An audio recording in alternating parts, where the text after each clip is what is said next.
En el Palacio Real hubo incendios que nunca se explicaron, salas selladas durante siglos, colecciones que desaparecieron sin rastro y decisiones tomadas en habitaciones que no figuran en ningún plano, reyes que ocultaron vergüenzas, líderes que usaron el palacio como arma política y secretos que aún hoy incomodan. Las piedras aún conservaban el calor de la noche cuando los primeros madrileños se acercaron al solar ennegrecido. El Real Alcázar, que durante siglos había custodiado la monarquía española, desde lo alto de la antigua fortaleza medieval, yacía reducido a un esqueleto silencioso. En la Nochebuena de 1734, entre campanas y preparativos, un resplandor inesperado atravesó los pasillos y convirtió los techos en brasas. Las vigas cedieron, las estancias se deformaron bajo el peso del fuego, y lo que había sido la residencia simbólica del poder quedó transformado en un paisaje de sombras retorcidas y piedra calcinada. Allí, sobre aquel escenario desolado, muchos vieron únicamente una pérdida irreparable, pero otros, con intuición más fría, comprendieron que aquella devastación habría una oportunidad que no se habría presentado de otro modo.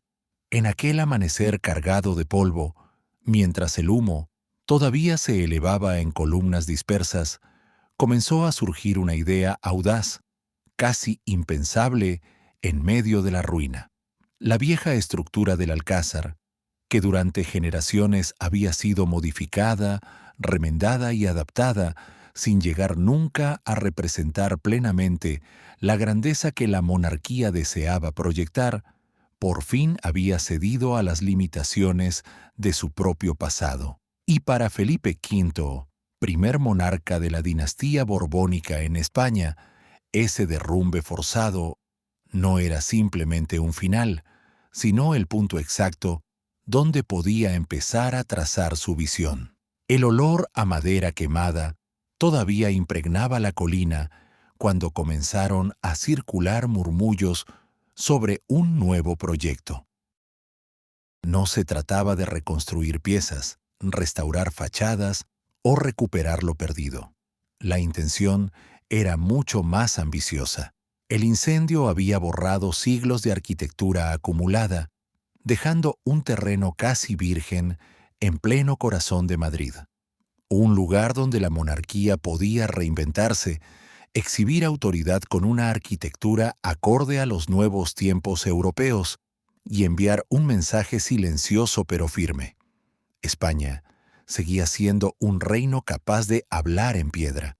En los días posteriores, quienes caminaban cerca del solar podían ver a ingenieros, maestros de obras y hombres enviados por la corte estudiando el terreno.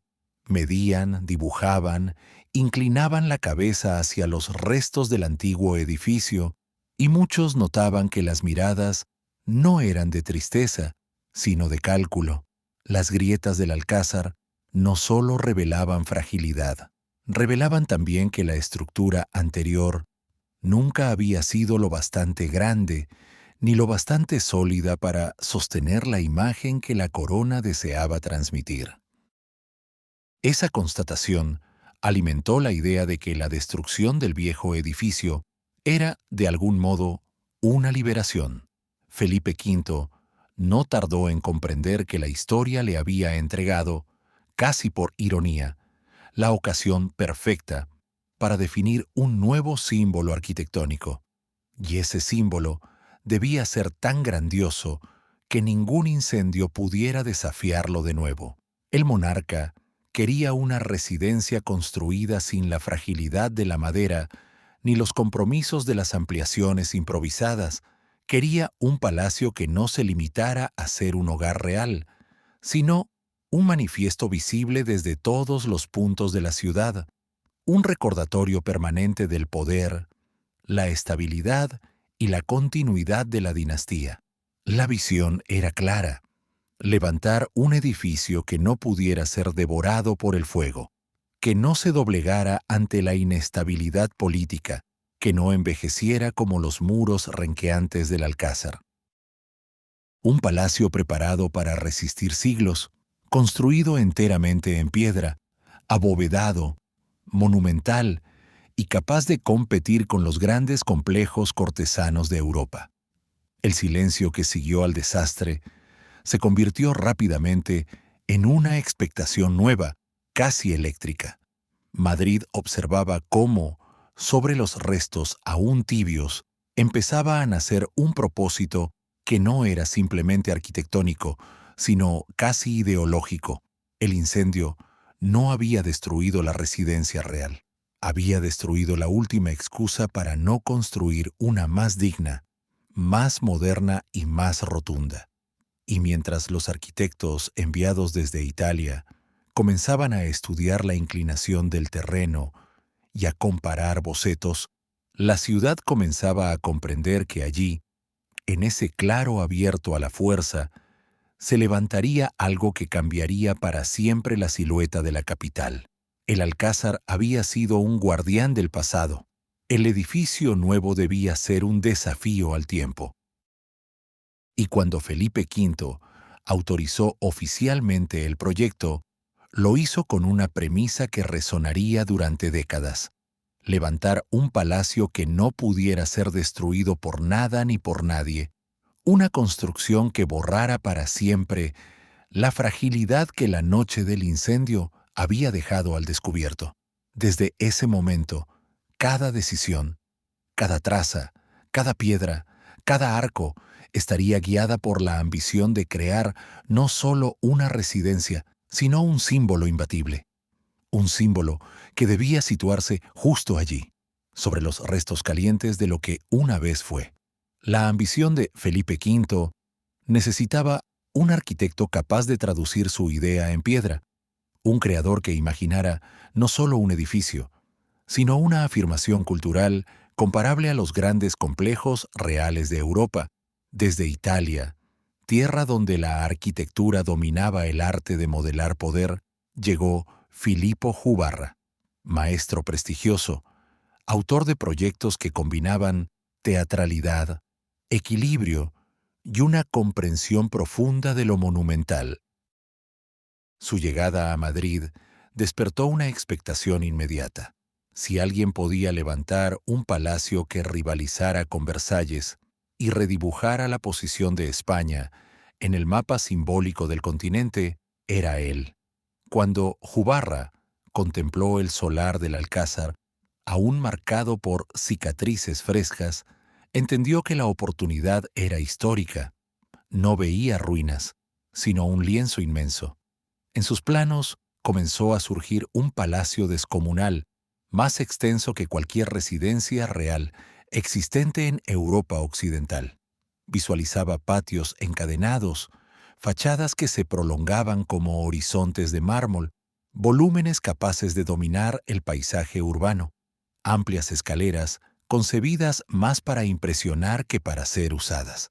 Su proyecto no era simplemente un hogar real. Era una declaración estratégica, un golpe de autoridad arquitectónica. Si se hubiera construido tal cual él lo soñaba, Madrid habría visto nacer un edificio comparable a un Louvre renacido en clave borbónica, un testimonio de grandeza que marcaría época. Pero la visión del maestro no llegó intacta al mundo. El destino, caprichoso, intervino en el momento más inoportuno. Juvarra falleció de manera inesperada, dejando tras de sí un conjunto de trazas magníficas, pero también fragmentarias, incompletas, demasiado ambiciosas para el terreno real. La corte quedó desconcertada. El genio que debía transformar la ruina en esplendor ya no estaba. Sin embargo, el proyecto no podía detenerse. El mandato de Felipe V era inequívoco. Había que construir, aunque fuera necesario sacrificar parte de la majestuosidad soñada.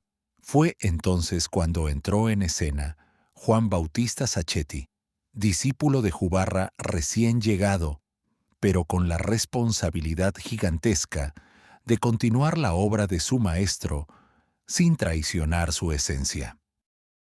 Sacchetti se encontró de inmediato con un dilema técnico y político. El proyecto original de Yubarra preveía una ubicación desplazada del solar del viejo Alcázar, con una planta más libre y expansiva, pero la corona exigía mantener el emplazamiento histórico. Aquello era una restricción férrea, un límite que cortaba de raíz algunas de las aspiraciones más espectaculares del diseño italiano. El desafío consistía ahora en replegar la grandeza sin destruirla, comprimir la idea sin perder su fuerza. Con los planos del maestro sobre la mesa y las ruinas aún visibles bajo sus pies, Sacchetti comenzó a redibujar. Adaptó la planta al perímetro del antiguo alcázar, ajustó proporciones, redujo alas, reorientó patios para que encajaran en la estructura preexistente. Su trabajo no fue una imitación ciega, sino una traducción compleja, un intento de conservar la dignidad monumental imaginada por Jubarra dentro de un marco mucho más estrecho. El futuro Palacio Real empezaba a tomar forma como un edificio híbrido, hijo de un sueño grandilocuente, pero nacido bajo condiciones que lo obligaban a dialogar con un pasado que aún latía bajo la superficie. En cada decisión, Sacchetti negociaba entre fidelidad y pragmatismo. No podía replicar la escala total del proyecto inicial, pero sí podía reproducir su espíritu, la monumentalidad, el orden clásico, la ambición de permanencia. La adaptación fue tan precisa que el palacio resultante conservó un equilibrio sorprendente entre el ideal italiano y la memoria castellana del lugar. Sin embargo, la renuncia a la ubicación planteada por Yubarra dejó una marca invisible. El palacio que se iba levantando no sería el coloso expansivo que podría haber transformado radicalmente el perfil de Madrid, sino una versión concentrada, más contenida, pero también más enraizada. Desde ese primer momento, el Palacio Real quedó definido por una tensión que lo acompañaría durante siglos, un proyecto destinado a mostrar el poder absoluto, pero también obligado a obedecer las contingencias del terreno, de la historia y de la política. Era un edificio, nacido de una visión que se fracturó al perder a su arquitecto y que aún así logró sobrevivir gracias al ingenio de quienes lo reinterpretaron. La grandeza ya no sería ilimitada. Sería disciplinada, controlada, ajustada a la realidad sin renunciar a la ambición. Y mientras los cimientos comenzaban a elevarse, esa dualidad, entre el sueño y la posibilidad, se convirtió en la esencia misma del palacio que pronto dominaría la ciudad. Desde el instante en que los primeros bloques comenzaron a colocarse sobre el solar ennegrecido, quedó claro que el nuevo edificio no sería simplemente una residencia, sería una fortaleza diseñada para resistir cualquier amenaza que hubiera acechado al viejo alcázar. La memoria del incendio seguía viva, casi gravitando sobre cada decisión que tomaban los arquitectos y artesanos. Nadie quería repetir la pesadilla de aquella noche en la que las llamas consumieron vigas, techumbres y siglos de historia. Por eso el primer mandato fue tajante. Ni un solo elemento estructural podía volver a depender de la madera. La madera ardía, la piedra no. La madera cedía, la bóveda resistía. El palacio del nuevo siglo debía levantarse únicamente con materiales capaces de desafiar al fuego, al tiempo y a cualquier inestabilidad que pudiera amenazarlo. La piedra se convirtió así en el verdadero lenguaje del proyecto. Granito, mármol, caliza, materiales robustos, pesados, casi inmóviles, escogidos no solo por su solidez, sino también por su capacidad de comunicar permanencia. Cada muro grueso, cada arco, Cada corredor que se diseñaba con líneas puras respondía a un mismo propósito: construir una residencia que no pudiera tambalearse, ni siquiera ante el recuerdo de la destrucción que había precedido su nacimiento. Frente a los palacios europeos, donde abundaban los techos de madera y los interiores vulnerables, este debía ser un edificio que desafiara a cualquier fuerza. Un mensaje silencioso de que la dinastía borbónica no temía al paso de los años ni a las eventualidades de la política. El nuevo diseño transmitía algo más que fortaleza física. España venía de una época marcada por tensiones, cambios de dinastía y episodios de inestabilidad. La monarquía de los Borbones necesitaba un símbolo que afirmara su autoridad sin palabras, que hablara en la escala, en la composición y en la materialidad. Por eso el palacio debía imponerse con una masa arquitectónica sólida, casi imperturbable. Sus muros no solo protegían, proclamaban. Allí donde el alcázar había tenido añadidos superpuestos y parches heredados de siglos, el nuevo edificio sería un bloque coherente, un cuerpo arquitectónico que respirara orden, racionalidad y control. La piedra daba forma a una narrativa nueva, la de un reino que dejaba atrás improvisaciones y caos para abrazar una visión estructurada y moderna del poder. Cada decisión constructiva reforzaba esa intención. Las cubiertas se concibieron completamente abovedadas para impedir que la estructura dependiera de elementos inflamables, y los espacios interiores se diseñaron con una geometría disciplinada, sin los caprichos y asimetrías del antiguo alcázar, que reflejaban épocas, estilos y necesidades contradictorias. Todo debía responder a una lógica clara. El Palacio Real no sería solo un edificio seguro, sino un monumento que afirmaba la continuidad y la estabilidad en un momento en que España necesitaba mensajes contundentes. Esta monumentalidad se extendió hacia el exterior de una manera aún más explícita. Las fachadas del palacio no podían limitarse a ser un mero envoltorio funcional. Tenían que convertirse en una declaración política. Las líneas sobrias, el ritmo de las ventanas, el juego de luz sobre la piedra clara y el porte profundamente clásico evocaban la grandeza ordenada que los Borbones querían introducir en el país. Allí donde la arquitectura podía interpretar silencios y sugerencias, el palacio escogió hablar con claridad. El poder renacía, pero lo hacía sobre cimientos sólidos, diseñados para perdurar. Y mientras los muros se alzaban, comenzó a gestarse un programa escultórico que reforzaría aún más la identidad política del edificio. No sería una ornamentación decorativa sin propósito, sería una galería simbólica en piedra, una representación de la historia y los valores que la monarquía quería transmitir a su pueblo.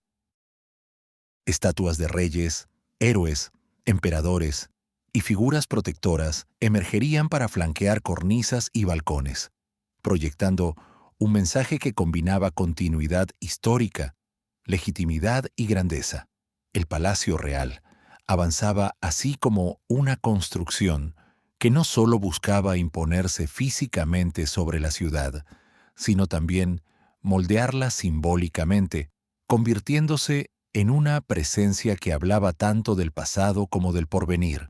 En sus fachadas comenzaba a insinuarse un relato visual que pronto revelaría la magnitud del proyecto escultórico que lo coronaría, haciendo de la piedra no solo un escudo contra el tiempo, sino también un libro abierto donde la monarquía escribiría su propia identidad. Desde el primer momento en que se diseñaron las fachadas, quedó claro que el palacio no se conformaría con ser un edificio monumental, debía convertirse en un mensaje permanente, escrito no con tinta, sino con piedra. Los Borbones querían un palacio que pudiera hablar incluso cuando sus monarcas guardaran silencio, un edificio capaz de narrar siglos de historia sin pronunciar una sola palabra. Para lograrlo, se concibió una idea sin precedentes en la arquitectura española: coronar el perímetro superior con una inmensa balustrada, poblada por decenas de figuras reales y simbólicas, no simples adornos, sino una procesión pétrea destinada a convertirse en una enciclopedia visual del poder. El proyecto original proponía colocar 94 esculturas de reyes de España, desde los tiempos visigodos hasta la época moderna, acompañados por emperadores romanos que evocaban la continuidad imperial y por patronos espirituales que reforzaban la idea de protección divina sobre la monarquía. Cada figura debía sostener una parte del relato oficial: genealogías, antiguas glorias militares, alianzas religiosas, victorias políticas. Al recorrer con la mirada aquella enorme coronación de piedra, un visitante habría contemplado siglos de autoridad ordenados en una sola línea continua, como si la historia entera de la nación se alzara para vigilar la ciudad. No era un gesto caprichoso. La monarquía conocía bien el poder de la iconografía. En un tiempo en el que los libros no eran accesibles para todos y la imprenta aún no democratizaba el conocimiento, las fachadas se convertían en libros abiertos donde cada escultura contaba una idea que debía perdurar. Para los arquitectos y escultores, aquello significó un desafío técnico y simbólico gigantesco: tallar rostros que casi nadie vería de cerca, equilibrio de pesos para evitar que el viento los arrancara, coordinación entre talleres, materiales resistentes, proporciones recalculadas una y otra vez. Sin embargo, el plan no estaba destinado a ejecutarse tal como fue imaginado. Con el tiempo, la magnitud del proyecto comenzó a generar inquietudes. El peso total sería inmenso, el coste alto, la visibilidad cuestionable desde la distancia, y cuando Carlos III subió al trono, decidió que aquella multitud de figuras excesivas recargaba la estética del palacio y desviaba su mensaje. El nuevo monarca, con un gusto más cercano al clasicismo sobrio, ordenó retirar las esculturas previstas para la cornisa. Muchas de ellas ya estaban talladas, otras se encontraban a medio terminar. No desaparecerían, pero tampoco formarían la imponente corona que se había planeado. Carlos III no renunció por completo al programa escultórico, sino que lo redistribuyó. Algunas figuras fueron trasladadas a jardines cercanos, donde podían contemplarse al nivel del suelo. Otras acabaron en plazas, parques o dependencias reales. El palacio perdió su balustrada monumental, pero a cambio ganó una fachada más serena, más equilibrada y más acorde con las corrientes artísticas que comenzaban a imponerse en Europa. Lo que había sido concebido como una exhibición casi teatral de linaje se transformó en una lección de moderación clásica que, paradójicamente, reforzaba aún más la solemnidad del conjunto. Aún sin la multitud de figuras originales, el palacio mantuvo su función como libro de piedra. En sus muros seguían presentes los símbolos de poder: las coronas esculpidas, los escudos rodeados por órdenes caballerescas, los relieves que describían virtudes y victorias. La fachada hablaba, aunque lo hacía con menos voces y con mayor claridad. Era un mensaje depurado. España podía modernizar su imagen sin renunciar a su grandeza. Cuando finalmente los primeros invitados cruzaron las puertas del palacio, descubrieron que el exterior no era más que un preludio. Quienes entraban veían por primera vez el resultado de años de debates, correcciones, visiones artísticas y decisiones políticas. Los grandes salones comenzaban a llenarse de luz, los corredores se revestían de mármoles, los techos se cubrían de frescos que retomaban, ya en el interior, el relato que la fachada había dejado en suspenso. El poder que afuera se insinuaba con esculturas y emblemas, adentro se desplegaba en forma de pintura, arquitectura y ceremonial.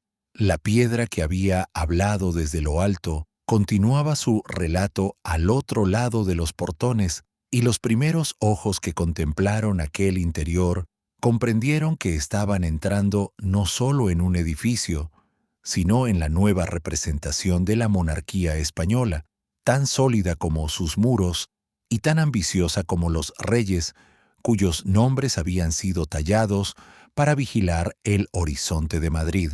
Las primeras habitaciones comenzaron a tomar forma cuando el exterior del palacio ya se alzaba como un coloso silencioso frente a Madrid.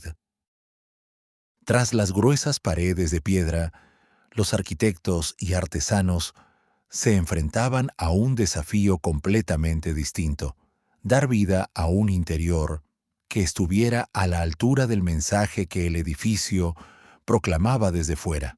No bastaba con construir salas amplias y pasillos interminables. Era necesario crear mundos dentro del mundo, espacios en los que la monarquía pudiera ejercer su poder con una solemnidad nueva, más refinada, más acorde con la modernidad que los Borbones querían introducir en España. Los primeros salones surgieron como grandes cajas de luz y reverberación concebidos para impresionar por proporción antes incluso que por decoración. A medida que los muros se cerraban, comenzaron a llegar los fresquistas italianos, encargados de cubrir techos y bóvedas con escenas que elevaban el carácter del palacio a un plano casi mitológico. Alegorías de virtudes, triunfos, relatos de la historia española y referencias a la herencia clásica se entretejían con una intención muy clara: enseñar, mediante imágenes, que la nueva monarquía se sustentaba tanto en la tradición como en una visión renovada del poder. Los suelos, inicialmente desnudos, recibían posteriormente mármoles traídos de distintas regiones, creando superficies que reflejaban la luz de las lámparas y multiplicaban la sensación de amplitud. Las paredes, al principio austeras, se cubrían poco a poco de tapices y telas ricas, de colores intensos y motivos inspirados tanto en la estética francesa como en la iconografía española. Era un proceso lento, casi artesanal, en el que cada sala encontraba su carácter distintivo. Unas estaban destinadas a recepciones solemnes, otras a audiencias privadas, otras a exhibir obras maestras que la corona conservaba como símbolos de prestigio. Sin embargo, a pesar de que el palacio ya comenzaba a proyectar magnificencia, pasaron muchos años antes de que realmente se habitara. Felipe V, aunque impulsor absoluto del proyecto, nunca lo vio terminado tal como lo había imaginado. Fernando VI, que continuó las obras con determinación, utilizó algunas salas, pero no convirtió el palacio en su residencia cotidiana. Las ceremonias, recepciones y actos oficiales empezaron a llenar lentamente los espacios recién terminados, pero las estancias privadas permanecían durante mucho tiempo sin un ocupante permanente. Madrid contemplaba desde fuera un edificio cada vez más hermoso, pero por dentro aún resonaba el eco de los trabajadores, los pasos de los supervisores y el silencio de habitaciones que parecían esperar algo o alguien. Ese alguien llegó finalmente con Carlos III. Cuando ascendió al trono, encontró un palacio real ya dotado de un cuerpo sólido y de numerosas estancias decoradas. pero todavía sin la vida interna que un edificio así necesitaba para convertirse en un verdadero símbolo del reino. Carlos III decidió instalarse en él de manera permanente, transformándolo no solo en su hogar, sino también en el núcleo del ceremonial borbónico. Con su llegada, los pasillos dejaron de ser rutas silenciosas para convertirse en arterias de actividad. Las salas, antes vacías, comenzaron a presenciar recepciones elegantes, audiencias formales, reuniones de gobierno y celebraciones que daban al edificio la presencia humana que aún le faltaba. Su instalación marcó un punto de inflexión. Al vivir allí, Carlos III inauguró una nueva etapa en la historia del palacio. Ya no era solamente una obra arquitectónica majestuosa, ni una promesa de grandeza futura, sino un espacio lleno de voces, rituales y decisiones que influirían en el destino del país. Los primeros ritos cortesanos, celebrados en los salones, establecieron un tono que perduraría: orden, protocolo, equilibrio, una solemnidad contenida que encajaba con el carácter del rey y que se extendería a los monarcas posteriores. Las habitaciones principales, que él recorrió cada mañana, adquirieron una identidad que iba más allá de su función. Los artesonados, frescos y mármoles comenzaron a narrar una nueva historia, la de un palacio que, por fin, comenzaba a cumplir su misión como escenario central de la monarquía española. Y partiendo de esa vida recién instalada, la estructura interna del edificio, con sus grandes salones para ceremonias y sus galerías conectadas por largos corredores, empezó a dictar la manera en que las generaciones futuras entenderían la relación entre poder, espacio y representación. El palacio se convertía no solo en casa, sino en un lenguaje que definiría la forma de gobernar durante muchas décadas. Cuando Carlos III asentó definitivamente la vida cortesana dentro del Palacio Real, dejó una base sólida que sus sucesores interpretarían según sus propios gustos, ambiciones y temperamentos, y fue precisamente esa continuidad la que permitió que el edificio comenzara a transformarse en un espejo cambiante de cada época. Con la llegada de Carlos IV, el palacio que hasta entonces había respirado un aire solemne y contenido, empezó a impregnarse de la estética refinada que dominaba las cortes europeas, especialmente la francesa, cuyos ecos marcaban tendencia desde hacía décadas. La influencia gala había sido constante desde la llegada de los Borbones, pero ahora encontraba al fin un terreno fértil para manifestarse en los espacios interiores con una elegancia más ligera, más ornamental, más próxima a las sensibilidades de finales del siglo XVIII. Una de las decisiones más representativas de este nuevo impulso fue la reubicación de la escalera principal. Construida inicialmente según las trazas concebidas por Sabatini y perfectamente integrada en la simetría general del edificio, la escalera había sido un símbolo de orden y monumentalidad. Sin embargo, para Carlos IV, su posición no resultaba tan adecuada para la vida diaria y para el flujo ceremonial que deseaba instaurar. El rey ordenó trasladarla al punto opuesto de su ubicación original, moviendo uno de los elementos más icónicos del palacio como si fuera una pieza de mobiliario. Aquella modificación, que hoy podría parecer casi impensable por su magnitud, demostraba hasta qué punto los monarcas consideraban el edificio una extensión de su voluntad. El cambio de la escalera fue solo el principio. Los salones comenzaron a adaptarse a nuevas funciones, a rediseñarse según gustos más suaves, a incorporar colores y materiales que evocaban la delicadeza del estilo francés tardío. Las tapicerías se sustituían por telas más luminosas, los muebles adquirían líneas más curvas, los motivos decorativos se llenaban de guirnaldas, flores finas, perfiles dorados. La corte buscaba reflejar en los interiores una atmósfera más íntima, menos solemne que la sobriedad borbónica inicial, más cercana a la sensibilidad de la época. Las habitaciones que habían recibido a embajadores, ministros y nobles, bajo un aire casi romano de orden monárquico, comenzaron a suavizarse, a mostrar un refinamiento casi doméstico, sin perder su papel ritual. Aún así, por mucho que los reyes intentaran hacer del palacio un reflejo de sus preferencias, el edificio tenía sus propios límites. La estructura general, las proporciones de los salones, la composición axial de corredores y galerías imponían una lógica espacial difícil de alterar. El palacio estaba concebido como un monumento pensado para durar siglos, no como un escenario moldeable al capricho de cada gobernante.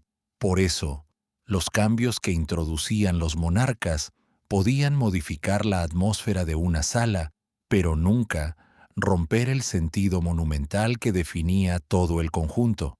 Incluso cuando se añadían nuevas decoraciones, éstas acababan integrándose en un marco más grande y más firme, como si el palacio tuviera una voz interna que recordara a cada generación de reyes que su historia era más amplia que la de cualquiera de ellos. Con el paso del tiempo, esta tensión entre renovación y permanencia comenzó a hacerse más visible. El final del siglo XVIII abría las puertas a un periodo convulso en Europa, en el que las monarquías eran cuestionadas y los pueblos entraban en una dinámica política distinta. España no quedó al margen de estas transformaciones, y aunque el Palacio Real seguía siendo un emblema de estabilidad, las primeras grietas en el equilibrio monárquico empezaban a notarse.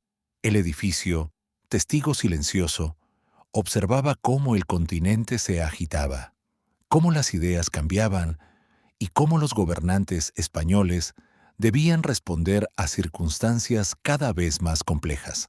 A medida que el 19 se aproximaba, el palacio se encontraba en una situación delicada. Seguía siendo el corazón oficial de la monarquía, pero el mundo que lo rodeaba se transformaba con una rapidez que ningún salón reordenado o escalera trasladada podía llegar a detener. Las revoluciones, los cambios de gobiernos, las tensiones sociales y los desafíos militares ponían a prueba la capacidad de la monarquía para adaptarse. Y mientras el poder comenzaba a tambalearse, el Palacio Real debía mantener intacta su dignidad, conservando su imagen de fortaleza institucional, incluso cuando el propio sistema que representaba empezaba a experimentar un ruido cada vez más difícil de ignorar. El edificio estaba preparado para resistir incendios y amenazas físicas, pero ahora debía enfrentar un nuevo tipo de desafío: sobrevivir como símbolo en un tiempo en el que los símbolos mismos eran cuestionados. Desde esa incertidumbre se abría paso una etapa en la que el palacio tendría que demostrar que su fuerza no residía solo en la piedra, sino también en su capacidad para convertirse en ancla visual de una nación que entraba en una era de contrastes profundos. Mientras el siglo XIX avanzaba con su ritmo turbulento, el Palacio Real se encontró en el centro de una sucesión de acontecimientos que pusieron a prueba su resistencia, no solo física, sino también simbólica. Lo que hasta entonces había sido un edificio asociado a la solemnidad del poder comenzó a vivir, casi contra su voluntad, las sacudidas de un país que se enfrentaba a invasiones extranjeras, disputas internas, crisis dinásticas y episodios de tensión social que moldearon para siempre el destino de España. Cada una de estas convulsiones dejó una huella, aunque el edificio, sorprendentemente, logró mantenerse en pie con una dignidad que pocos palacios europeos conservaron bajo circunstancias tan adversas. La irrupción de las tropas napoleónicas fue uno de los momentos más delicados. Cuando la invasión francesa llegó a Madrid, el Palacio Real, llamado ahora a ser escenario de decisiones que no tomaban los monarcas españoles, quedó expuesto a una posible transformación radical. Napoleón veía en él una joya arquitectónica y un símbolo perfecto de autoridad, pero sus intereses estratégicos no pasaban por destruirlo, sino por utilizarlo para fortalecer la presencia francesa en la península. Convertido en residencia de José Bonaparte, el edificio sirvió más como herramienta política que como objetivo militar, lo que paradójicamente lo salvó de los daños que sufrieron otras construcciones históricas durante la contienda. Durante los años de ocupación, el palacio se mantuvo prácticamente intacto. No hubo incendios, ni saqueos masivos, ni derrumbes provocados por enfrentamientos en sus inmediaciones. Los franceses, conscientes del valor simbólico del edificio, se cuidaron de preservarlo, aunque lo adaptaron a su ceremonial. Cuando las tropas napoleónicas fueron expulsadas y la ciudad recuperó el control, los salones seguían en condiciones de ser utilizados. Donde otros países vieron desaparecer palacios enteros durante los conflictos del siglo XIX, Madrid conservó el suyo, en parte por estrategia militar y en parte por azar. Sin embargo, las guerras no fueron las únicas pruebas. Las décadas posteriores trajeron tensiones políticas internas que parecían no tener fin, disputas sucesorias, cambios abruptos de gobierno, levantamientos populares y una inestabilidad que recorría la península de norte a sur. En algunos de estos episodios, la ciudad vivió disturbios violentos, pero el Palacio Real se mantuvo una vez más, protegido por su ubicación elevada, por su estructura sólida y por la percepción general de que representaba algo que debía preservarse, incluso cuando el sistema político al que servía entraba en crisis. Su imagen de fortaleza resultaba tan poderosa que, aun en los periodos más tensos, pocos se atrevían a atacarlo directamente. Su destrucción hubiera sido vista como una ruptura irreversible con la tradición española, un gesto demasiado extremo, incluso para los movimientos más radicales. Así, sin haber sido concebido como refugio, el palacio terminó siendo un testigo silencioso de un siglo nervioso, observando desde sus balcones los cambios de banderas, los tumultos en las plazas, los debates entre modernización y tradición, y a pesar del caos exterior, su interior permanecía sorprendentemente intacto, como si la arquitectura hubiera decidido resistir por su cuenta allí donde la política se fragmentaba. Pero la mayor transformación aún estaba por venir. Con la llegada del siglo XX, el Palacio Real dejó de ser por primera vez el hogar indiscutible de la monarquía. Aunque siguió siendo su residencia oficial, la familia real comenzó a preferir espacios más íntimos y prácticos, lejos del protocolo constante y de la solemnidad que impregnaba cada rincón del edificio. Surgieron nuevas residencias más adecuadas para la vida cotidiana, y el palacio, que durante generaciones había sido escenario del día a día de los reyes, empezó a funcionar cada vez más como sede de ceremonias, recepciones y actos de Estado. Esta transición marcó el inicio de una nueva etapa. El Palacio Real dejaba de ser exclusivamente un hogar para convertirse en una institución. Y en ese cambio, Las huellas de los conflictos del siglo XIX servían como recordatorio de que el edificio había sobrevivido no solo gracias a su piedra, sino gracias a la capacidad de reinventarse sin perder la esencia de lo que representaba. Cuando la monarquía dejó de ocupar el palacio de manera cotidiana, el edificio comenzó a experimentar una transformación lenta pero inevitable. Ya no era únicamente el escenario donde se representaban los grandes rituales borbónicos, sino un espacio cuyo significado se redefinía según las necesidades políticas del momento.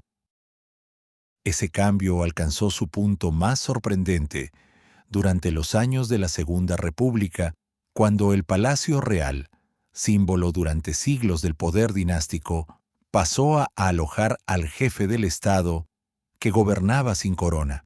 Era un contraste profundo, casi irónico.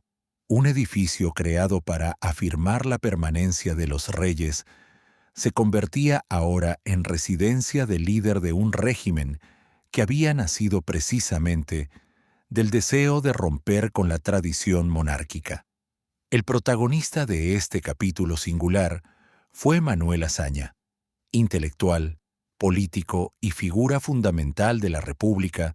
Habitó durante un tiempo en una parte del edificio que, sin proponérselo, acabó convirtiéndose en uno de los espacios más cargados de simbolismo de la historia moderna del palacio, la modesta mansarda situada junto a la Real Capilla.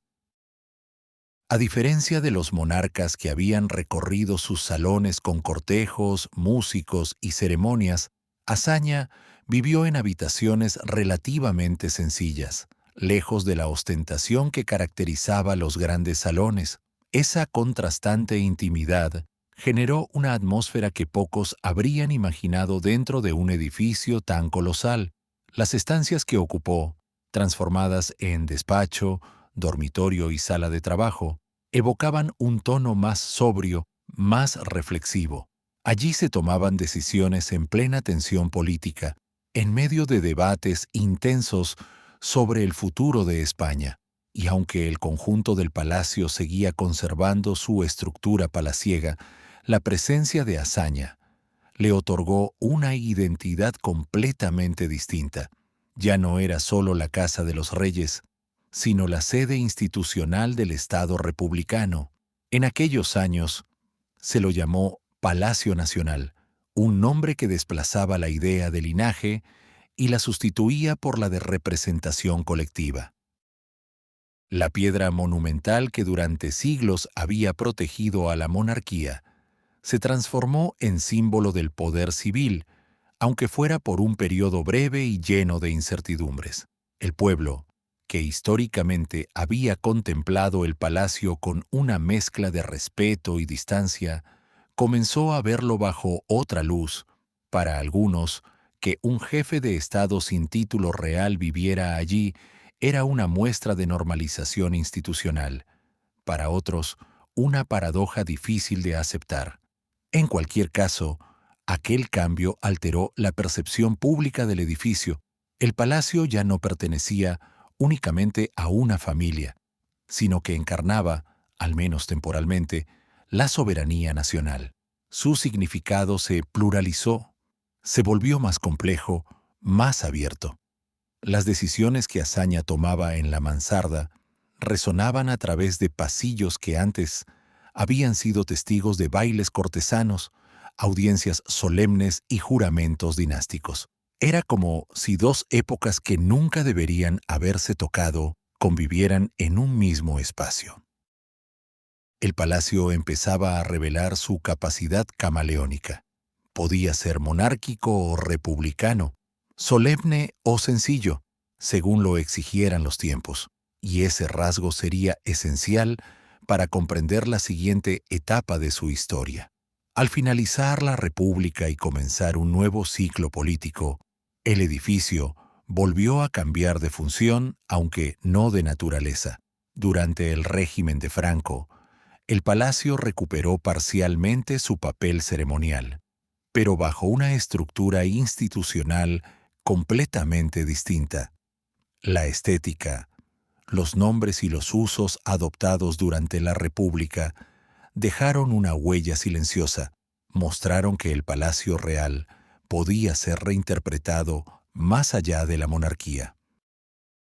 Así, sin grandes proclamaciones y sin necesidad de cambios arquitectónicos radicales, el palacio cruzó un umbral histórico que modificaría para siempre su identidad. Ya no era únicamente el hogar de los reyes, sino un edificio capaz de adaptarse a la historia política de España, incluso cuando ésta avanzaba por caminos contradictorios.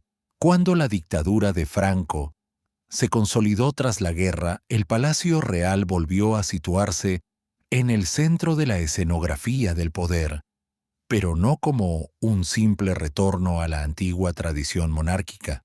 El nuevo régimen necesitaba símbolos que legitimaran su autoridad ante una sociedad herida, y el palacio, con su monumentalidad intacta y su larga historia como residencia oficial, se convirtió en una herramienta visual de enorme utilidad. Sin embargo, para que esa apropiación funcionara, era necesario reinterpretar su significado, desprenderlo de parte de su carga dinástica y adaptarlo a un proyecto político que no era ni monárquico ni republicano, sino una construcción ideológica propia. Fue así como el edificio adquirió un nombre que se volvería habitual: Palacio de Oriente. El nuevo título no surgía de una simple elección poética, sino de una estrategia calculada. La plaza situada frente a la fachada oriental ya había sido llamada Plaza de Oriente desde el siglo XIX, pero durante la dictadura, este nombre se impuso como principal en desuso del tradicional Palacio Real, al subrayar su relación con la plaza y no con la corona. El régimen transformaba simbólicamente el edificio, suavizando su vínculo histórico con la monarquía y reorientándolo hacia una identidad pública más acorde con su propia narrativa. El palacio dejaba de ser, nominalmente, la casa de los reyes para convertirse en un escenario nacional, un espacio donde no habitaba un soberano, sino donde el jefe del Estado realizaba actos solemnes y recibía honores como si estuviera al mismo nivel que las instituciones monárquicas del pasado. Los grandes actos políticos reforzaron esta nueva identidad. Desfiles militares recorrían la plaza, ceremonias multitudinarias celebraban aniversarios del régimen, y la imagen del edificio servía como telón de fondo para retratar una autoridad que se pretendía sólida y heredera de la historia española. La arquitectura clásica del palacio, sus fachadas equilibradas, sus balcones ceremoniales, su escala monumental, permitía proyectar una solemnidad inmediata que el régimen utilizaba para dotar de prestigio a sus actos. En un país que necesitaba reconstruir su imagen interna y externa, el palacio funcionaba como un emblema que sugería continuidad, control y estabilidad. Las cámaras oficiales, los noticiarios y los panfletos propagandísticos comenzaron a mostrar al edificio no como residencia, sino como símbolo. Su fachada oriental, flanqueada por la Gran Plaza, se convirtió en el encuadre preferido para discursos, saludos y recepciones. En esas imágenes, el palacio no representaba una dinastía ni un linaje, representaba al Estado tal como Franco quería definirlo. El edificio servía para sugerir que su gobierno tenía raíces profundas, que la nación seguía unida bajo un poder fuerte y que, pese a los cambios históricos, España conservaba un centro institucional reconocible. Sin embargo, esta nueva narrativa no lograba borrar del todo la historia real del palacio. Bajo la capa propagandística, las paredes seguían contando otra historia, una que ningún régimen político Podía reescribir por completo, porque mientras el título cambiaba y la simbología se adaptaba, los elementos arquitectónicos, los salones, las esculturas y las colecciones artísticas conservaban intacto su significado original. Las bóvedas pintadas por Tiepolo continuaban narrando mitologías que celebraban virtudes universales. Las salas decoradas por Mengs hablaban de un clasicismo elegante, ajeno a las tensiones políticas del siglo XX, y las colecciones de pintura, relojería y platería permanecían como testigos mudos de siglos anteriores. El contraste se volvía evidente. El régimen podía manipular el nombre del edificio y su uso ceremonial, pero no podía alterar la esencia material del palacio. La arquitectura, fruto de decisiones tomadas 200 años antes, se mantenía como una voz independiente. En ella seguían inscribiéndose todas las épocas anteriores: el incendio del Alcázar, la visión de Jubarra, las reformas de Sabatini, el refinamiento de Carlos IV, la tensión del siglo XIX, la llegada de Azaña. Cada salón conservaba sus capas de memoria, ignorando las reinterpretaciones políticas que pasaban sobre él. Ese desfase entre el uso propagandístico y el patrimonio artístico fue lo que permitió que, cuando el país volviera a cambiar de rumbo, el palacio no quedara encadenado a la imagen que el régimen había querido imponerle. La piedra, más antigua que cualquier discurso, mantuvo su verdad, y esa permanencia silenciosa abrió paso a la etapa siguiente, en la que el Palacio Real recuperaría su identidad plena como espacio histórico, artístico y ceremonial, más allá de la ideología del siglo XX. Dentro de los muros monumentales del palacio, más allá de su historia política y de su papel como escenario del poder, se esconde un universo artístico cuya magnitud supera cualquier definición convencional de residencia real. El Palacio Real no es solamente un edificio donde se tomaron decisiones, se celebraron ceremonias o se alojaron monarcas. Es, ante todo, una gigantesca cámara del tesoro. Cada sala, cada pasillo y cada escalera parecen construidos no solo para ser recorridos, sino para narrar, a través de la acumulación de arte y materiales, la riqueza cultural de varios siglos. Allí donde otros palacios europeos conservan fragmentos de su pasado, este guarda un despliegue casi ininterrumpido de obras maestras que lo convierten en un organismo artístico vivo. Los nombres que resuenan en sus muros son suficientes para comprender su importancia. Velázquez, con retratos que capturan dignidades y silencios. Goya, con escenas que mezclan sutileza y tensión. Caravaggio, capaz de revelar emociones en un contraste de luces afiladas. Tiepolo, cuyos cielos pintados en las bóvedas convierten el techo en un escenario de dioses y alegorías suspendidas. La presencia de Mengs añade un equilibrio clásico, un orden que dialoga con la arquitectura y refuerza el carácter solemne del conjunto. Cada artista aporta un capítulo distinto a una historia visual que atraviesa generaciones. Pero el verdadero impacto no reside solo en los nombres, sino en la manera en que el palacio integra todas estas obras en su propio cuerpo. Las esculturas se alinean con la luz que entra desde las grandes ventanas. Los tapices flamencos cambian de color según la hora del día. Los mármoles reflejan el movimiento de quienes atraviesan los salones, y cada sala parece haber sido diseñada para amplificar el valor de las piezas que contiene. Los suelos combinan materiales nobles que elevan sin estridencias la importancia de las estancias.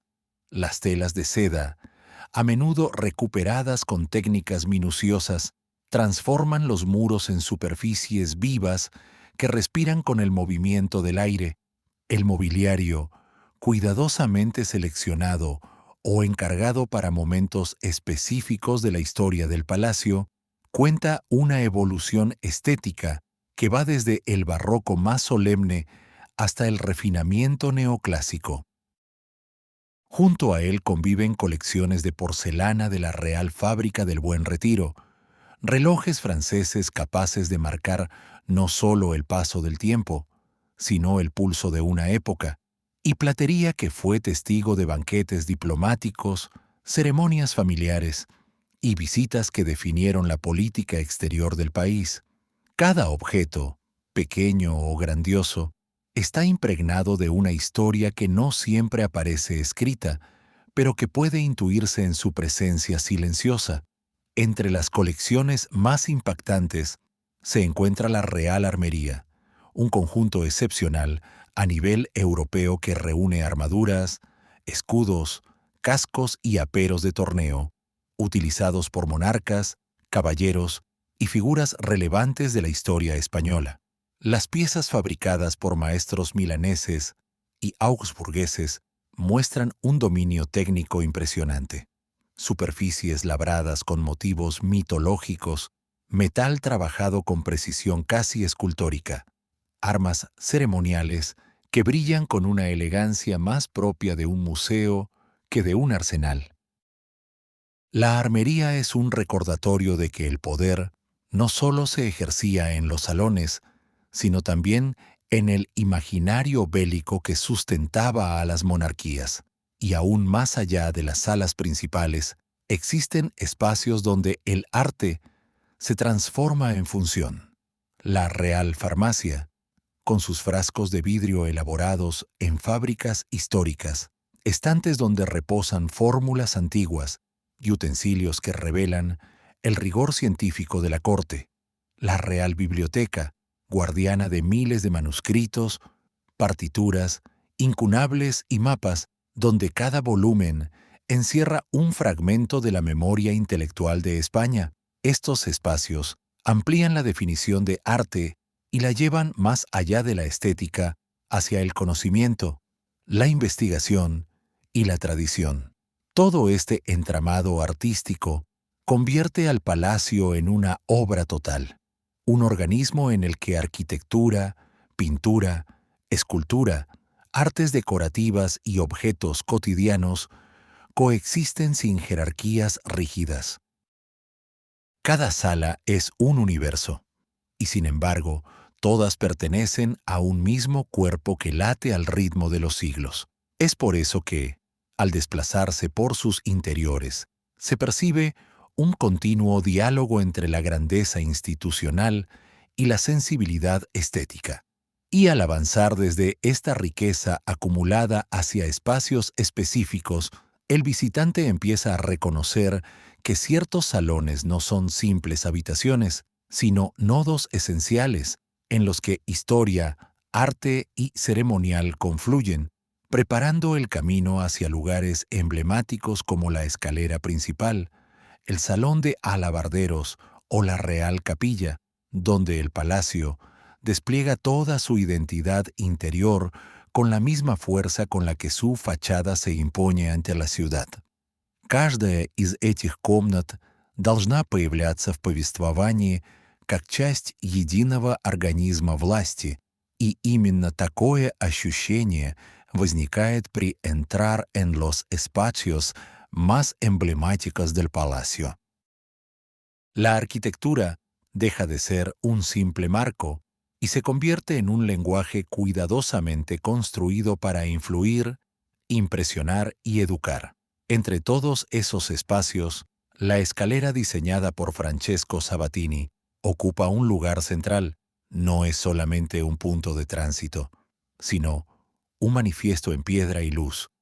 Al ascender por ella, el visitante atraviesa un escenario que combina ingeniería, teatralidad y simbolismo. Sabatini concibió la escalera como una invitación al ascenso literal y figurado hacia la autoridad. Cada peldaño, cada giro y cada pausa en el camino hacia los salones superiores está calculado para crear una sensación de elevación gradual.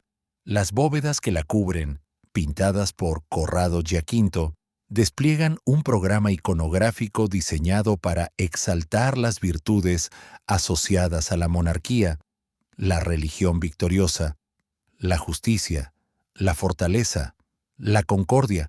Son imágenes que no solo decoran, legitiman, y lo hacen mediante una narrativa visual que sitúa al visitante dentro de un cosmos simbólico donde el rey aparece como garante de un orden universal. El relieve de las figuras no resulta casual. Los colores, los gestos, los atributos y las miradas construyen un discurso en el que España se presenta como nación guiada por una autoridad inspirada y protegida. La luz, filtrada desde los óculos superiores, refuerza esta teatralidad. Ilumina las escenas como si fueran fragmentos de un relato celestial. Incluso los leones que flanquean las balaustradas, cincelados con una precisión que recuerda la solemnidad de las antiguas basílicas, actúan como guardianes silenciosos, símbolos del poder inamovible que se despliega en cada rincón del palacio. Más adelante, al cruzar hacia el salón de alabarderos, el ambiente cambia sin perder la intención política. Originalmente concebido como salón de baile, Carlos III lo transformó en un espacio destinado a los guardias que custodiaban las dependencias reales, pero el carácter militar de la sala nunca excluyó su función ceremonial. Las columnas toscanas que articulan sus muros y las guirnaldas de estuco que recorren el perímetro superior le dan un aire de sobriedad y autoridad. Sobre la bóveda, Tiepolo pintó escenas mitológicas que introducen un segundo nivel de lectura. No solo se celebra a Eneas guiado hacia la inmortalidad o a Venus entregando armas forjadas por Vulcano, sino que se proyecta la idea de un poder que se alimenta de la virtud, la valentía y la protección divina. Las pinceladas de Tiepolo no siguen una lógica decorativa superficial. Son parte de una estrategia narrativa que vincula al monarca con los héroes fundacionales y con los valores que legitiman su mandato. En este sentido, cada fresco equivale a un mensaje cifrado sobre continuidad histórica y estabilidad política. Los visitantes, al observar estas imágenes, recibían una lección silenciosa sobre el carácter inevitable de la autoridad real, representada siempre con un aura de orden y grandeza. Más allá del salón, los corredores y estancias menores también participan en esta semántica del poder. Escudos reales tallados en mármol, mascarones con expresiones severas, figuras alegóricas escondidas en los rincones, símbolos de órdenes caballerescas integrados en la ornamentación. Cada detalle parece pedir atención. Incluso las puertas, con sus marcos de madera noble y herrajes elaborados, actúan como marcadores simbólicos que separan lo público de lo privado, lo protocolario de lo íntimo. La arquitectura, en lugar de ser un contenedor neutral, impone una coreografía. Dicta cómo deben moverse las personas, qué deben mirar, qué impresiones deben llevarse. A medida que se avanza por estos espacios, se comprende que ninguna sala es arbitraria. Cada una prolonga un discurso de autoridad que se articula mediante frescos, mármoles, simetrías y proporciones. El palacio no solo aloja la historia, la interpreta, la ordena y la muestra, y en ese recorrido cargado de arte y símbolos, comienza a insinuarse la transición hacia la capilla real, los dormitorios, las salas de audiencia y otros rincones donde este lenguaje arquitectónico, lejos de atenuarse, se vuelve aún más complejo y revelador. Con el paso del tiempo, La relación entre la monarquía y el palacio real dejó de ser cotidiana y pasó a convertirse en algo estrictamente ceremonial. Aunque el edificio continúa siendo la residencia oficial del jefe del Estado, su función real cambió de manera profunda a partir del siglo XX. Los monarcas ya no vivían entre sus muros. Eligieron un entorno más discreto, más manejable y más adecuado a la vida moderna, el Palacio de la Zarzuela.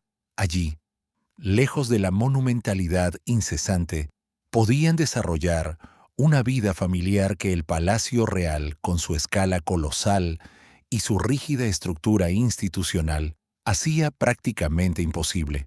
La razón principal de ese desplazamiento no fue solo la búsqueda de privacidad, sino la naturaleza misma del edificio. El Palacio Real, con sus casi 3.500 habitaciones, sus galerías interminables y sus grandes patios interiores, está concebido para albergar una corte compleja, con decenas de funcionarios, guardias, personal doméstico y un flujo constante de visitas oficiales. Su arquitectura invita al ceremonial, no al descanso. Sus salones imponentes, sus techos pintados por maestros, sus mármoles y tapices no permiten la espontaneidad propia de un hogar. Exigen protocolo, orden, reverencia. Vivir allí implicaría convertir la vida diaria en un acto público, y ese modelo quedó obsoleto en la modernidad. A medida que los reyes optaban por residencias más prácticas, el Palacio Real fue transformándose en algo distinto. Un escenario estatal donde se despliega el ritual de la nación. No es un espacio abandonado, sino un teatro perfectamente preparado para representar la autoridad institucional. En sus salas se reciben embajadores, se firman tratados, se otorgan condecoraciones, se celebran audiencias y banquetes de Estado. Cada ceremonia está coreografiada con una precisión que aprovecha la fuerza simbólica del edificio. Los frescos, los salones, las grandes escaleras y los corredores funcionan como telón de fondo para actos que requieren solemnidad, continuidad histórica y un cierto sentido de permanencia. El palacio se convirtió así en un puente entre épocas, un lugar donde la historia se activa a través de gestos contemporáneos. Los reyes ya no lo habitan, pero lo encarnan cada vez que cruzan sus puertas para una ceremonia oficial. El edificio, por su parte, actúa como un recordatorio silencioso de que el poder del Estado, sea cual sea su forma en cada época, necesita escenarios capaces de expresar estabilidad y tradición. El Palacio Real ofrece eso y más, un lenguaje visual que no se desgasta y que sigue transmitiendo autoridad sin necesidad de palabras. Mientras Zarzuela permite la intimidad y la cercanía familiar, el Palacio Real mantiene la dimensión institucional, casi teatral, que una monarquía constitucional necesita para comunicar su papel en la sociedad. Allí no se vive, allí se representa el Estado, y en esa distinción se revela la evolución de la monarquía española hacia un modelo más acorde con el siglo XXI. El palacio ya no es hogar, pero se ha convertido en algo igual de esencial. Una escenografía viva donde la historia y la política se encuentran, donde el pasado dialoga con el presente y donde los rituales, aún hoy, conservan una solemnidad que solo un edificio así puede sostener. Conservar un edificio como el Palacio Real no es simplemente mantener muros en pie. Es sostener un organismo complejo cuya historia respira en cada piedra, cuyas salas esconden capas de tiempo y cuyas estructuras internas funcionan como un sistema circulatorio silencioso. Restaurarlo, preservarlo y mantenerlo activo exige un trabajo constante, casi invisible, realizado por especialistas que, aunque no aparezcan en los retratos oficiales, son los verdaderos guardianes del edificio. Gracias a ellos, un palacio del siglo XVIII sigue latiendo en pleno siglo XXI. Las restauraciones comenzaron mucho antes de que existiera una conciencia patrimonial moderna. Tras las tensiones del siglo XIX y los cambios políticos del XX, fue necesario intervenir en numerosas zonas que habían sufrido el desgaste del tiempo. Muros erosionados, frescos oscurecidos por el humo de lámparas antiguas, tapices deteriorados por variaciones de humedad, esculturas dañadas por el polvo acumulado durante décadas. El proceso no consistía únicamente en reparar, sino en devolver a cada elemento su carácter original sin borrar las huellas históricas que lo hacían único. Los restauradores aprendieron pronto que trabajar en el Palacio Real es dialogar con un pasado que no acepta imitaciones, solo interpretaciones respetuosas. El exterior del edificio también exigía intervenciones cuidadosas. La piedra caliza de Colmenar, utilizada en las fachadas, es resistente pero sensible a la contaminación y al clima madrileño. Cada pocos años, equipos especializados estudian minuciosamente fisuras, manchas, depósitos minerales y deterioros microscópicos. La limpieza no puede ser agresiva. Se utilizan técnicas suaves, agua nebulizada, cepillos precisos y compuestos diseñados para no dañar la superficie. Es un trabajo lento, casi artesanal, que devuelve al edificio la luminosidad que tuvo cuando los primeros rayos del sol del siglo XVIII tocaron sus muros recién terminados. Pero quizá los trabajos más fascinantes son los que ocurren entre bastidores, lejos de los salones que conocen los visitantes. El palacio está lleno de espacios ocultos, corredores de servicio que serpentean detrás de las paredes, escaleras estrechas que conectan niveles invisibles, cámaras técnicas que alojan los sistemas modernos, indispensables para su funcionamiento. Allí, donde el público no entra, se conserva el esqueleto del edificio. En estos pasillos silenciosos trabajan electricistas, conservadores, técnicos de climatización y personal especializado en seguridad que garantizan que el edificio funcione sin alterar su esencia histórica. En ocasiones, estos trabajos revelan estancias que habían quedado olvidadas durante generaciones.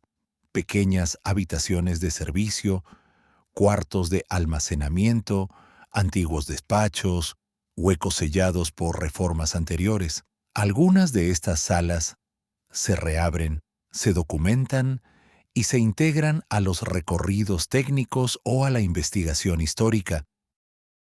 Otras permanecen inaccesibles, custodiadas por la arquitectura misma, como recordatorio de cuán vasto es el entramado interno del palacio. Paralelamente, los archivos del palacio han comenzado a ser digitalizados en un esfuerzo monumental por preservar la documentación histórica. Planos originales, inventarios, correspondencia, registros de obras, fotografías antiguas. Esta labor garantiza que la memoria del edificio no dependa únicamente del papel, sino que pueda consultarse, estudiarse y protegerse en formatos que trascienden el desgaste material. Lo que antes dormía en estanterías, ahora está disponible para investigadores que analizan la evolución arquitectónica del palacio, el movimiento de piezas dentro de las colecciones o los detalles de las restauraciones pasadas. La convivencia entre lo antiguo y lo moderno constituye el verdadero éxito del Palacio Real como organismo vivo. Sus sistemas eléctricos, su climatización, su seguridad y su iluminación responden a estándares actuales, pero están integrados con tal discreción que no alteran la presencia histórica del edificio. Los visitantes no ven cables ni dispositivos, ven mármol, piedra, madera noble y frescos que parecen haber detenido el tiempo. Gracias a este trabajo continuo, el palacio luce hoy con una serenidad que oculta el esfuerzo que requiere mantenerse en pie. Sus fachadas restauradas brillan al sol. Sus salones conservan el esplendor que les dieron los grandes maestros y sus pasillos siguen guiando ceremonias que conectan siglos.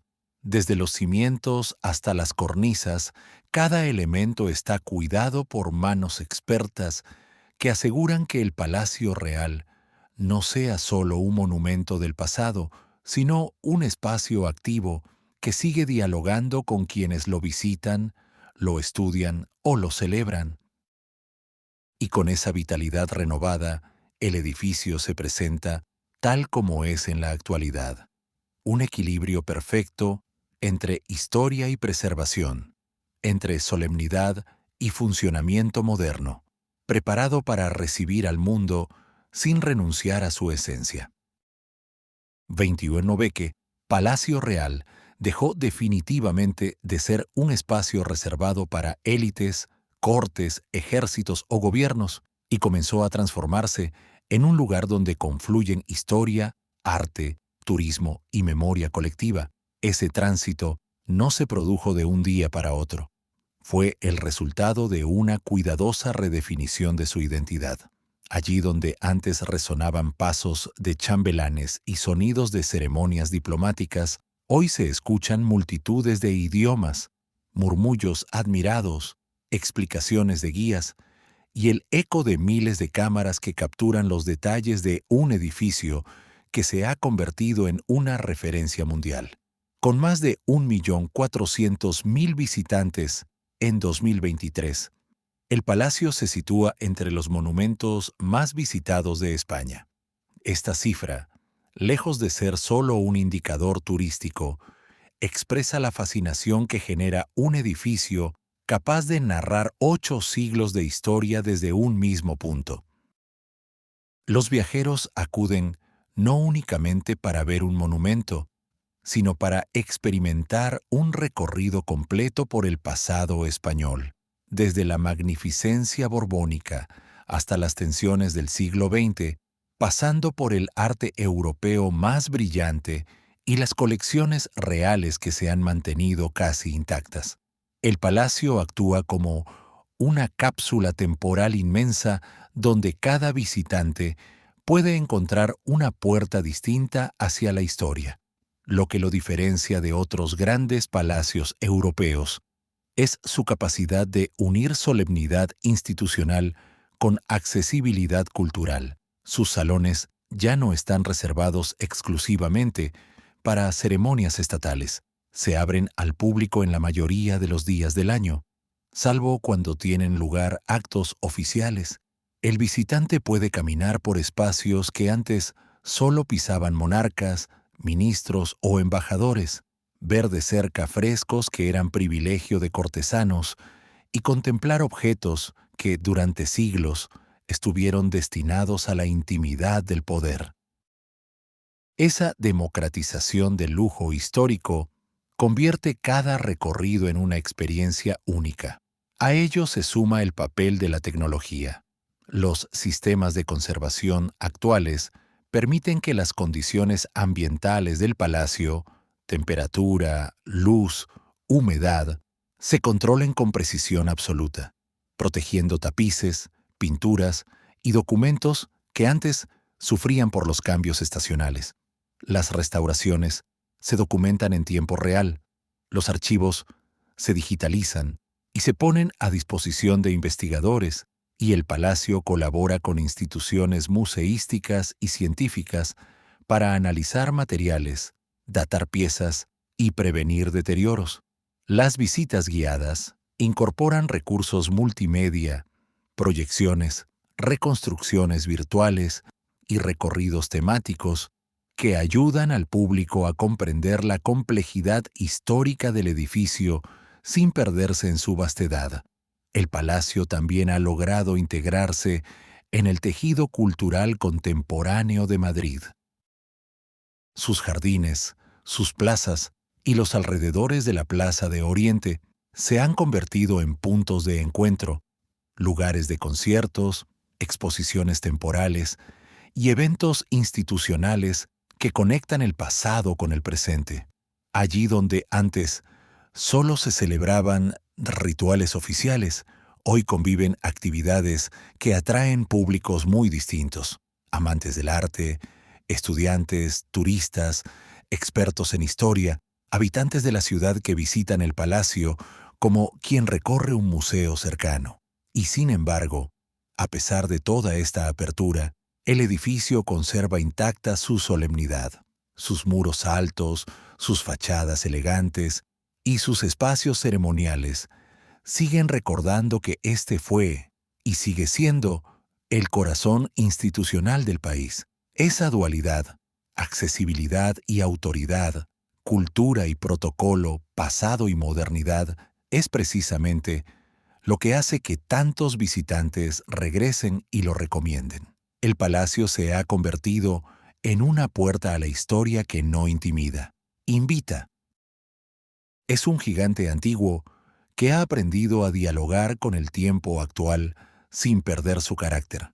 En estas últimas décadas, gracias a la conservación y a la tecnología, el Palacio Real se ha transformado en un punto de encuentro global, un lugar donde convergen millones de historias individuales alrededor de una historia colectiva que sigue viva.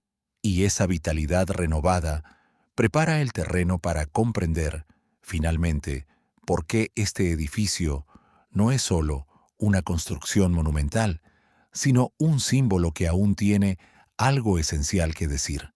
Ahora, al llegar al final del recorrido, el Palacio Real deja de ser simplemente un edificio para convertirse en algo más profundo, un espejo inmenso donde España ha visto reflejarse todas sus edades. Sus muros han presenciado la majestuosidad de los primeros Borbones, las tensiones del siglo XIX, el desconcierto de la invasión napoleónica, los ideales de la Segunda República, la solemnidad dura de la dictadura y, finalmente, la serenidad institucional de la democracia. Todo eso sin derrumbarse, sin perder su presencia, sin dejar de ser un punto de referencia para quienes miraban hacia él buscando estabilidad en medio de cada cambio. Para entender por qué este palacio ha sobrevivido a todas esas transformaciones, hay que observarlo no solo como una obra arquitectónica, sino como una memoria construida en piedra. Cada cambio de bandera, cada giro político y cada nueva interpretación de su simbolismo ha dejado una capa, pero ninguna ha logrado borrar las anteriores. El edificio no se ha aferrado a un único significado, ha absorbido todos. Su permanencia no depende de una forma de gobierno, sino de algo más esencial: la necesidad humana de conservar lugares que nos recuerden de dónde venimos, aunque la historia siga moviéndose con un ritmo imprevisible. Quizás por eso, el Palacio Real nunca ha sido un edificio estático, ha sido un hogar, luego una sede de ceremonias, después un símbolo republicano por accidente, más tarde un emblema utilizado por la propaganda y finalmente un museo vivo abierto a millones de visitantes. En cada etapa, se ha adaptado sin romperse. Ha prestado sus salones al poder, pero no ha dejado que el poder lo defina por completo. Ha soportado incendios, invasiones, reformas, restauraciones, silencios y celebraciones, y aún así, continúa allí, igual de firme, igual de sereno, igual de dispuesto a recibir otro capítulo de la historia española. Hoy, cuando quien entra en el palacio ya no lo hace como súbdito ni como invitado de un monarca, sino como ciudadano o viajero, el edificio revela quizás su propósito más profundo. Enseña que el poder cambia de manos, pero los lugares que lo sostienen permanecen, y que en esa permanencia hay una lección. Ninguna institución es eterna, pero la memoria que se encarna en la arquitectura puede serlo. El palacio Recuerda que los sistemas políticos pueden transformarse, que las ideologías pueden imponerse y desaparecer, que las generaciones pueden revisar y reinterpretar el pasado, pero que ciertos espacios, precisamente por su peso simbólico, resisten como guardianes del tiempo. En una época en la que todo parece acelerarse, en la que lo digital sustituye a lo tangible y en la que el presente compite constantemente con millones de estímulos, el Palacio Real cumple una función inesperadamente moderna. Obliga a detenerse, a mirar hacia arriba, a escuchar el eco de un país entero en un solo edificio. Su grandeza no reside solo en el arte que contiene, ni en su escala monumental, ni en su historia política, sino en su capacidad para recordarnos que la identidad requiere continuidad, que el pasado no es un lastre sino un cimiento, y que la memoria colectiva necesita un lugar donde habitar.